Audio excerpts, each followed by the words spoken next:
أولم يعلموا أن الله يبسط الرزق لمن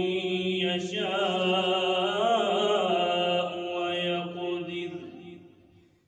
إن في ذلك لآيات لقوم يؤمنون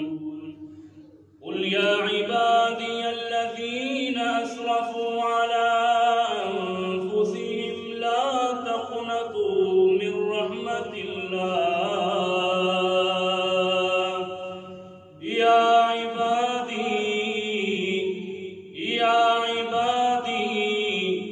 يا عبادي الذين أسرفوا على